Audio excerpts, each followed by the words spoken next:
The only one holy is the one that hung on the cross and paid the price. But what I'm saying this afternoon is that if there is a possibility for us to examine and re-examine ourselves and let that glory of God manifest, put the enemy to shame. Praise the Lord. I said, what is the verdict or decree of sin? I said, when the enemy tries so much to get you and they cannot, they will send sin to your life. Praise the Lord. As we gather this afternoon, we are shouting, jumping, clapping, rejoicing. God is here in our midst because the Bible says He inhabits the praises of His people. The only thing that holds God's hand back in the life of His children is sin. And the enemy knows that. The enemy knows that. They know if they try you and they cannot get you, the easiest way for them to be able, I call it hack into your life. You know when they hack into a computer? It's through sin. I want to use the example of the Israelites.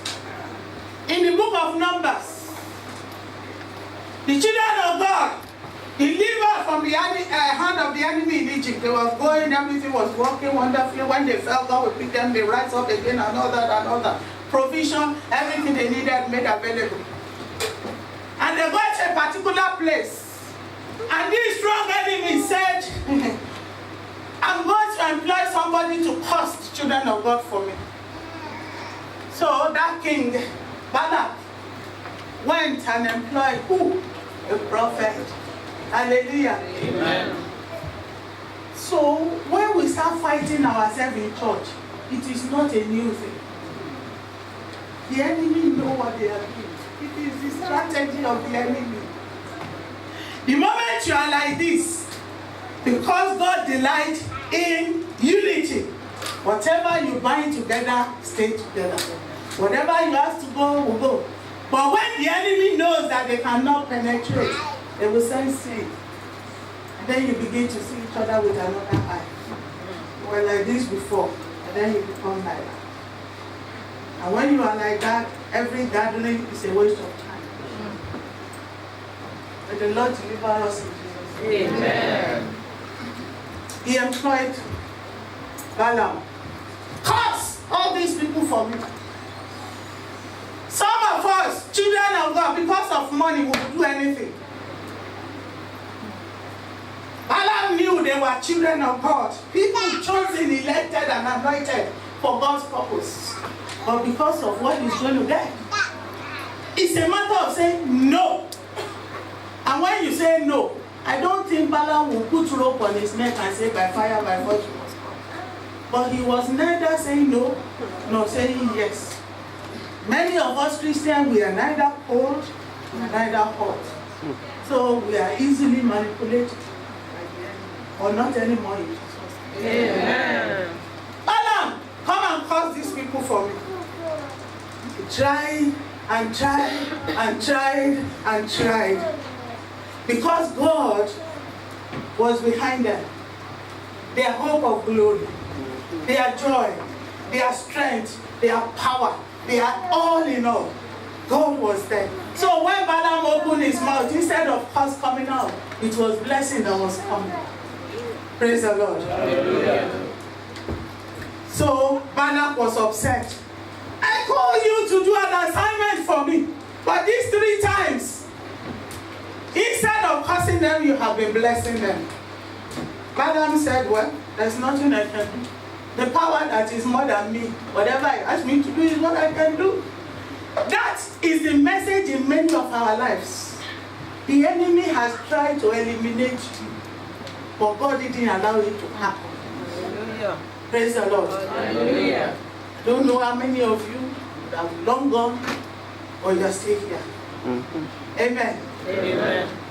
Every enemy of your life will be frustrated in Jesus' name. Amen. I said, when the enemy tries so much to get you and they cannot, they will say sin to you. And once you fall into it, they gain upper hand and seize the opportunity to do their assignment. But we children of God, we never take note. We are not careful. We are too busy doing nothing. Praise the Lord. Hallelujah. Most of the time we are busy doing nothing. You have to know who that God you are serving is. Take your focus away from pastor. Remove your attention from pastor's wife. Praise the Lord. Hallelujah. Don't let your whole life depend on the brother next door. Christ is your life, not man. I did not go to cross for anybody. Amen? Amen. I didn't go to cross for, and I cannot go to cross for anybody. Amen. I didn't even die for my children. Talk less. Your focus should be on the author and finisher of your faith. We are too weak in church. We are too weak as Christians. We are taking God for granted. And look at the way the enemy is just manipulating. They have hacked into the joy of many people. They have hacked into the joy in the home, happiness, blessing of many people. Because we are not careful. Praise the Lord. I say you are born to rule. You are born to reign. You are born to win according to the order of the word of God, the blood of Jesus, and the name of Jesus. I say somehow the enemy manages to manipulate the password to the joy and favor and blessing of people of God through sin. Once they get hold of that password, that is it. Then struggle continues. One step forward, two back. May that not be our portion anymore in Jesus' name. Numbers 22, verse 6. When you get home, you can read the whole chapter, so you get the gist of my story. Numbers chapter 22, verse 6. I said the people of God were too powerful for Balak. The power behind the Israelites was God. In verse 12 of Numbers 22, God warned Balaam, don't go with them. But he didn't listen. I use a language all the time, and the language offends people. But it is the truth, whether you are offended or not. I say your relationship with God is personal. Praise the Lord. And until you wake up to the realization that your relationship is personal, you're not going anywhere. Because you want to do what deaconess is doing. Praise the Lord. It cannot work. That is why her name is not Wale Bukola. That is why she may have fair complexion, but she's not my height. If we stand together and look at the palm of our hand, the lines are not the same. God is not stupid to create everybody uniquely. He made you an individual person. He called you a son, he called you a daughter. He wants to have a personal relationship with you. But we are too busy copying one another, looking at what he is doing so that we can copy it. It can never work. We have to stop this. Praise the Lord. Amen. Amen. Amen. You are an individual, unique to God. Personally. God personalized you. He called you a treasure. Have you noticed that even identical twins, there is something that is different? Hallelujah. Amen. We will not miss it in Jesus' name. Amen. I said Balaam tried, but he was unable to curse them. Instead of cursing them, when he opened his mouth, it was blessing that was coming out. I said the enemy did not have power over the people of God until when they get to Numbers chapter 25, verse 1. Because the enemy has tried, and they know. I believe the devil whispers to them, Balak, you want to catch these people? Say sin to them. Once they commit sin, their backbone will leave them. Their strength will leave them. Their glory will leave them. Their power will leave them. And once that power is no more there, you can do anything you want. Praise the Lord. Hallelujah. And then children of God, they started doing what they want. No longer what God wants. They mingle themselves. We were debating yesterday that whether to wear this or not to wear that, God be the glory. The Lord will help us. Amen. But the moment we decide that God is not relevant, because whether we like it or not, you can modernize everything, you cannot modernize the word of God. We are not in position to modernize God. Amen. Amen. Ancient of days, as old as you are, as old as you are, you will never change. Ancient of days, as old as you are, as old as you are, you will never change. It's not going to change because of you. Hallelujah. Amen. So we want to modernize the church. You want to modernize. You want to come naked to church. You know, there's nothing we do that change God. God is God, but it is you. That's why I said yesterday. You decide. Joshua said, "As for me and my house, serve the Lord." Want to choose life? It's up to you. Want to choose the other side? It's up to you. You want to choose a life that pleases God? Welcome. Want to choose a life that pleases man? You are welcome. Praise the Lord. Hallelujah. It's your decision. But what I'm saying this afternoon is that please, we're here to reign. We're here to rule. If you read that book of Genesis very well, He gave us power over everything. You know, the day Holy Spirit opened my understanding to that thing, I no longer fear devil. Praise the Lord. Hallelujah. They are giving you power over everything. The one that crawl, the one that swim in the sea, the one that's beneath the sea, the one that is over, the one that fly by day, the one that fly by night. When many of us, if we hear witch now, we'll be shaking. You will shake. He has given you power and authority over them. Praise the Lord. Hallelujah. Read your Bible very well. Sit down with that verse 28. Genesis 1:28. Identify yourself. Who are you? Devil should tremble at your feet. Witches should tremble at the presence of a child of God. When you open your mouth, they are supposed to be afraid. Not the other way around. Praise the Lord. Hallelujah. He has given us power over every spirit and power. He said we are born to rule, to reign, to dominate. Ha. I said somehow,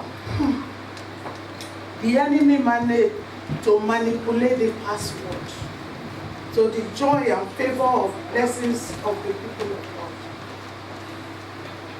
When the people of God decide that God is no longer relevant, because that is the way I see it.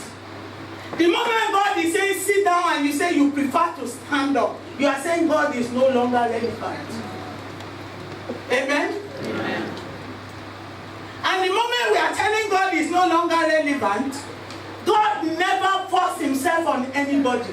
I have never seen a place where God said by fire, by force. No. He gave us freedom of choice. Choose what you want to do. He will be looking at you. But thank God for Jesus Christ, who gave us the mercy. Whenever we run back, open arm is available.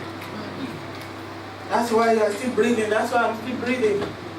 If not for that grace, we won't be here. This hour today is nearly 4 o'clock. How many sinners are committed? I don't know. But the grace is there. Mercy of God is there. So in Numbers 25, verdict of sin set in. I said enemy managed to hack to the secret of the success of the Israelites. May the enemy never hack into the secret of your success in Jesus' name. Praise the Lord. They started doing things irritating to God. They started annoying God. They started doing things that are displeasing to the Almighty God. Let's open our Bible and read Numbers 25, verse 1. Praise the Lord. Because many of us looking at me, what is she talking about? Numbers 25, verse 1. Let us read what they were up to. Anybody find it? If you find it, read it. And Israel abode in Shittim. And the people began to commit whoredom with the daughters of Moab. And they called the people unto the sacrifices of their gods. And the people did eat and bowed down to their gods. They forgot that God that brought, God bless you, man, that brought them out of Egypt. They started doing things that are irritating to him, annoying God, upsetting God, making God feel like nothing. And do you know something I pick up there as well? And I want to encourage all the pastors in the house, all the ministers in the house this afternoon. Don't look for people to like you. Praise the Lord. Hallelujah. If truly your destination is heaven, amen? We are not called to make friends, but we are equally called to make friends. Hallelujah. Amen. Let's see what happened. Verse 2, man. And they called the people unto the sacrifices of their gods. And the people did eat and bowed down to their gods. And Israel joined himself unto Baal-peor. And the anger of the Lord was kindled against. Do you hear that? God doesn't just get angry. God does not want to be angry with his people. But look at what they were doing. Look at what they were up to. Look at us in church, what we do. Our life no longer glorifies God. We gather together to irritate God. We gather together to frustrate God. We gather together to make God angry. Praise the Lord. Hallelujah. You see the blood of Jesus on the floor and we smash on it. Praise God. Hallelujah. And then we have the audacity to say, God, where is your face? When we are supposed to close our filthy mouth. Amen. Amen. God has not changed his habitation. We are the one that has changed. We are the one that has followed another God. We are the one that have chosen to be what God has not created us to be. And until we realize and change and come back to him, nothing will happen. We cannot modernize God. It doesn't matter how old he is, he remains the same. Praise the Lord. Hallelujah. The Lord will help us in Jesus' name. Amen. Yes, ma'am. The next verse. And the Lord said unto Moses, take all the heads of the people and hang them up before the Ah, Lord. Jesus. Praise the Lord. Hallelujah. When I read that, he said, head of the people. The leaders. Amen. So the moment we decide to keep quiet in church because we are afraid of people leaving, praise the Lord. Hallelujah. There is no pastor that doesn't want a large congregation. But as Pastor Popola will say, if God gives me 2 people and I take them to heaven, he said I get past now. 100%. But if God give me 100 and I only manage to take 2 to heaven, he said I have failed. Pastors, leaders, the Lord will help us. Amen. We are not elected, appointed, chosen, and anointed to be friend builders, to accommodate anything. Now what we do in church is compromise, compromise, compromise, so that they will not go. But from experience, I can stand before you today that compromise is the reason why they will leave at the end. Praise the Lord. Hallelujah. And when they leave, they will now blame you. Because when you see them doing it, it's not correct. The reason why you are here as pastor, you are an ambassador of Christ. His representative. Put things right. If you choose not to, the Bible says God called the leaders. They hang them. Instant judgment. Hallelujah. I look at it and say, why God didn't deal with the people who are doing this thing? Why did that? Because we have responsibilities. Amen. We have responsibilities. It's like parents. You see your children going wayward. I had a story of a boy who wants to die. They want to execute him for committing